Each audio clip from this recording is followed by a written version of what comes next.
Genesis, bienvenue sur la toute première vidéo de la chaîne. Aujourd'hui, on va parler de l'addiction à la peur du manque. Tu as peut-être essayé plein de choses ces dernières années, tu as l'impression que tu as galéré et c'est de pire en pire.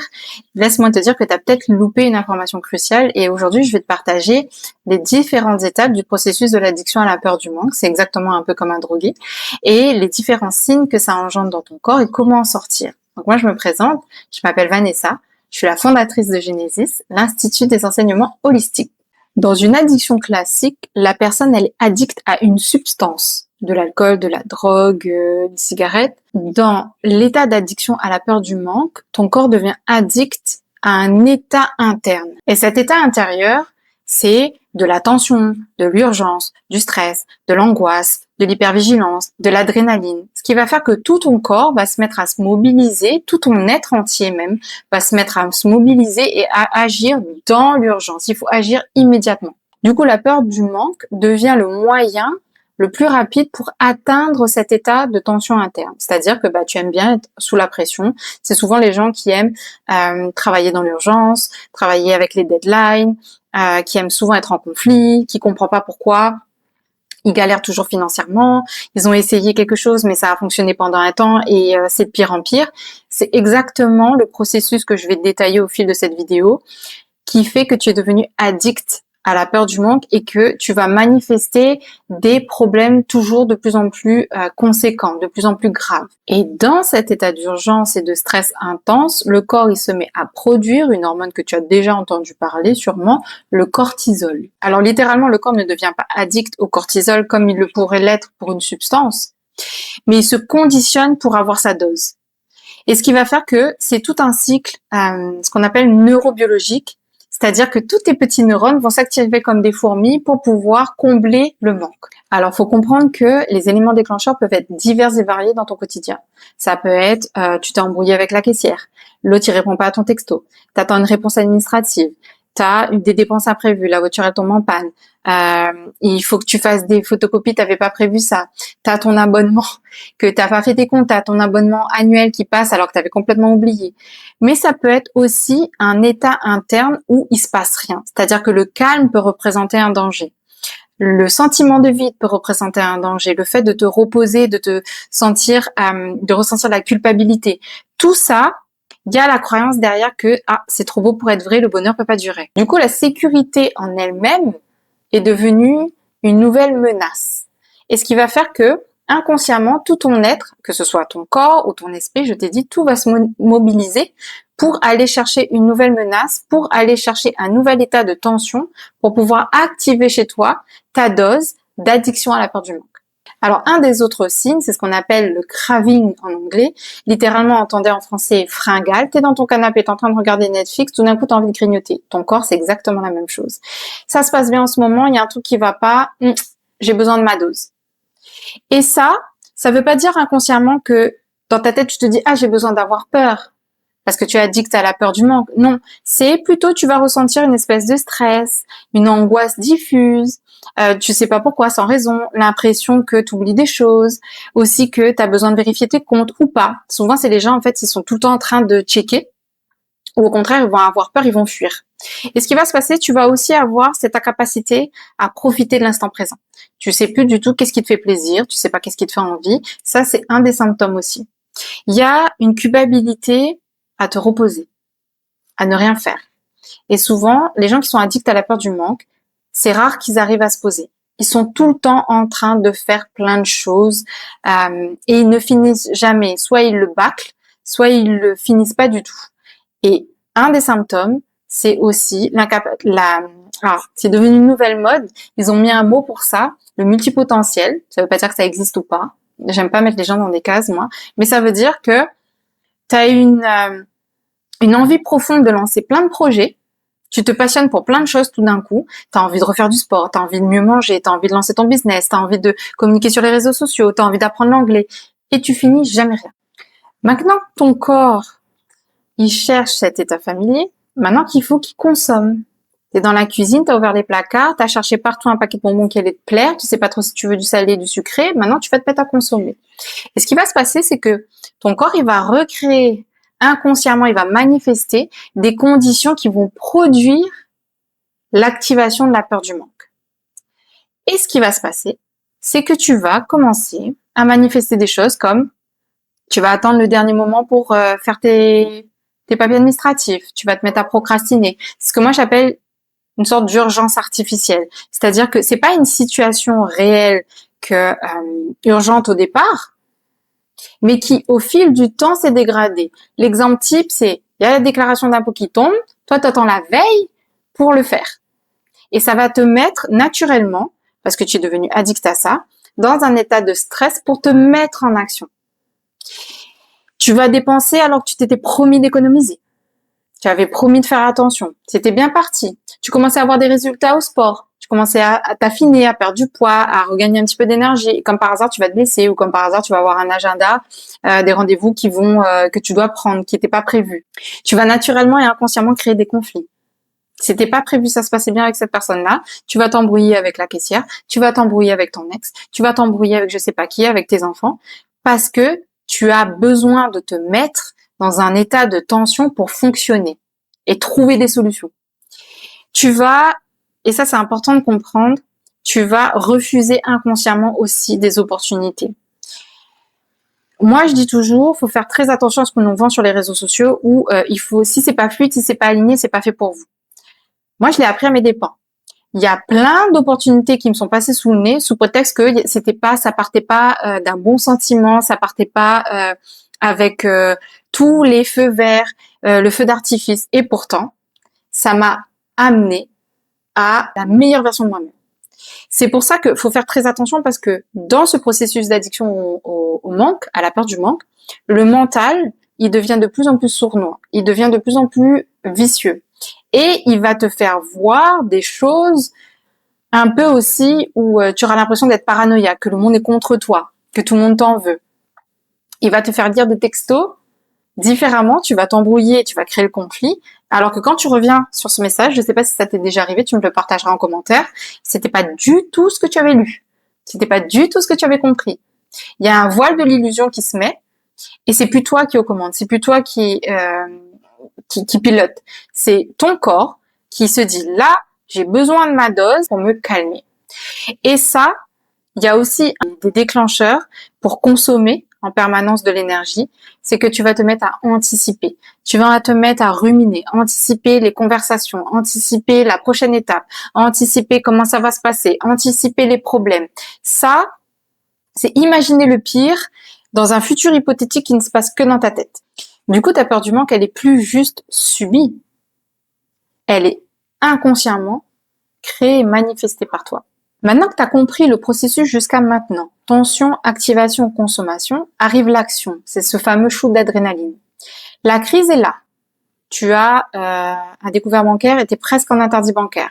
Tu n'as plus de voiture, mais tu dois aller travailler. Tu viens de t'enfiler un gros donut au chocolat à 1600 calories, et bah ton shoot de sucre, il est en train de s'activer dans ton corps. C'est exactement pareil. Tu viens d'avoir un conflit, tu es tendu, et là, tout d'un coup, comme par hasard, ce qui est paradoxal, c'est que tu retrouves de l'énergie.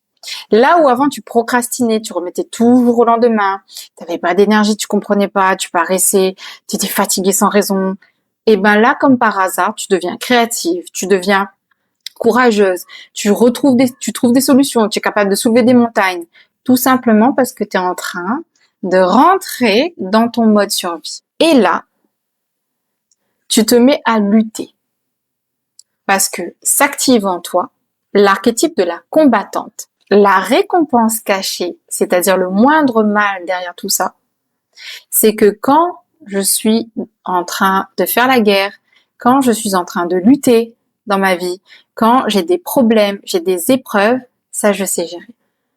Là, je suis au top de ma puissance, je suis au top de ma forme, je sais trouver des solutions, ça je sais gérer. Et je me suis présentée toute ma vie au monde comme ça. Et c'est même comme ça qu'on me reconnaît. Et donc, du coup, c'est plus juste une activation du corps. C'est devenu un cycle, un cercle vicieux. Je suis celle qui doit manifester des épreuves dans ma vie pour réussir. La personne qui est addicte au manque, elle a associé la réussite au travail acharné. Il faut que je mérite. Et pour mériter, il faut que ce soit dur. Donc, il faut que je galère. Mais c'est pas grave, parce que dans la galère, je sais gérer. Je sais gérer dans le danger, je sais pas gérer quand tout est calme. Et c'est souvent, moi ce que je donne comme exemple, c'est les militaires, les soldats qui reviennent de guerre et qui sont en post-traumatique à force d'avoir connu la guerre, la mort, le bruit, les tirs de coups de feu, d'être toujours sur les qui-vive, en vigilance, de faire attention à derrière, à devant, à la trahison, à tout ce que tu veux. Et ben quand ils rentrent chez eux, ils se sentent pas en sécurité. Pour eux, même le calme devient dangereux. Il faut qu'ils soient toujours en tension permanente. C'est pareil pour une personne qui, au fil du temps, a connu plein d'épreuves de plus en plus difficiles, a gardé cet état traumatique dans son corps et c'est devenu une addiction. Arrive le soulagement. Tu as trouvé une solution provisoire à ton problème, mais ça t'a pas sorti complètement de la merde. Ok? Donc ce qui se passe, c'est que même si c'est des miettes, on t'a reconnu ou tu t'es reconnu dans le rôle de la guerrière, le rôle de il faut que je sois une femme forte. Ce qui va se passer, c'est que tu vas ressentir comme une espèce de soulagement. Ok, je peux souffler encore quelques temps. Tu t'auto-convaincs que tu peux souffler encore quelques temps. Donc tu tombes encore une fois dans l'illusion. Tu sors pas de ton problème. T'as même une certaine forme de fierté parce que tu t'es connecté à la combattante, ça t'a redonné de l'énergie vitale et donc tu te sens limite galvanisé. Il y a comme une sensation de puissance. T'as réussi à contrôler la situation parce que dans l'addiction à la peur du manque, c'est la peur aussi de perdre le contrôle. Que si je tombe, je m'effondre, je peux plus jamais me relever. C'est la confirmation que être forte devient indispensable. Et donc, ça devient une boucle addictive. C'est ça. C'est ce fameux, le cerveau, il enregistre que toute la séquence entière du processus, c'est-à-dire tension, activation, action, consommation, action, soulagement, ça c'est ton processus. Et c'est là où tout ton corps, il tourne dans ce cycle sans jamais en sortir. Le problème, et c'est là où ça devient problématique, voire grave, c'est que avec le temps, ton corps, il est devenu tolérant à la pression. Pour activer tout ça, il va falloir que ça tape de plus en plus fort. Ce qui va se passer, l'urgence va devenir un danger. Davantage de pression va t'amener à un découvert bancaire jusqu'à atteindre peut-être l'interdit bancaire. De plus en plus d'échéances, de deadlines, où tout le monde te met la pression. Et la situation va devenir de plus en plus chaotique. Tu peux même passer de j'ai quelques symptômes dans mon corps à là, il y a une maladie qui vient d'être déclenchée. Tout simplement parce que ton corps, il a gardé la mémoire que je ne peux être puissante, je ne peux me mettre que en action, je ne peux trouver que des solutions à mes problèmes que quand je me sens en insécurité, que quand il y a un danger. Et c'est pour ça que beaucoup de gens voient leur niveau de vie drastiquement descendre, des femmes qui ont une charge mentale de plus en plus conséquente, des mères. Moi, j'ai entendu que le taux de suicide chez les mères augmente de plus en plus. Des couples qui sont tout le temps dans le conflit, des problèmes avec les enfants, des problèmes d'éducation, où vraiment on vit dans une société où ça devient limite apocalyptique. Et on arrive naturellement à l'étape du manque. C'est-à-dire que ton corps, il sait plus du tout ce que ça veut dire d'être en paix. Il a perdu la notion du calme, du vide, de l'ennui, cette perte de direction où vraiment tu te sens perdu dans ta vie, tu sais plus du tout ce qui est bon pour toi. Tu as l'impression que c'est de pire en pire. Cette impression de, si tu as par exemple une entreprise ou même dans ta propre cellule familiale, ton propre environnement, ton propre foyer, tu as l'impression de plus être utile. Comme si la vie continuait d'avancer sans toi. Faut que tu comprennes que c'est pas nécessairement ce qu'on appelle l'étape du sevrage, où tu as l'impression que ça y est, c'est bon. Il y a une période d'accalmie, j'ai réussi, ma vie maintenant ne peut que être de mieux en mieux. Non, non, non. Ton corps, il connaît ça. Il va se dire hop, hop, hop. Nous, on a l'habitude de connaître le danger, la pression, les disputes, les conflits, les découverts bancaires. Ça, là, ce que tu me présentes, le calme, la paix, le vide, l'ennui, le repos, ça, on connaît pas. Du coup, moi, j'ai besoin de retourner là-dedans parce que ça, je connais. Et c'est reparti pour un tour où le cercle vicieux s'active et ça va taper de plus en plus fort. Il faut que tu ressentes de la tension, il faut qu'il y ait de l'urgence, il faut qu'il y ait des problèmes à résoudre pour trouver une solution, il faut que... Et c'est reparti. Maintenant, la véritable sortie de l'addiction à la peur du manque. Vous avez déjà vu des films, vous avez déjà vu ce que c'est de se faire désintoxiquer d'une substance quand on est drogué à celle-là, quand on devient addict. C'est exactement pareil quand on veut se désintoxiquer de la peur du manque. Alors attention, il y a une nouvelle mode sur le manifesting, la manifestation, ou juste penser abondance, faire des affirmations positives, ou émettre quelques petits changements, et puis finalement je fais exactement la même chose, mais je n'obtiens pas de résultats différents. Ça, c'est le développement personnel et la spiritualité un peu New Age, a fait de sorte que on s'endort, on s'illusionne. Sortir véritablement de la peur du manque, c'est de comprendre que toutes les prises de conscience que tu as, et là je m'adresse surtout à des personnes qui ont une très très forte capacité d'analyse, qui savent observer leur environnement, comprendre les signes et synchronicités, elles arrivent à analyser, elles ont des pensées peut-être un peu obsessionnelles, mais elles ne restent que dans leur tête. Elles ne passent pas à l'action, où elles trouvent des excuses, où elles manifestent inconsciemment des obstacles pour pas se mettre à l'action. Tout un processus de désintox, ça va être de faire comprendre à ton corps, ce que tu as compris avec ta tête doit s'ancrer dans ton corps. Le corps, il a une mémoire. Donc lui, s'il garde la mémoire du danger, va falloir déprogrammer ça pour reprogrammer que tu peux te sentir en sécurité dans le calme. Que tu peux passer à l'action sans forcément te mettre la pression ou être sous pression dans ta vie en règle générale.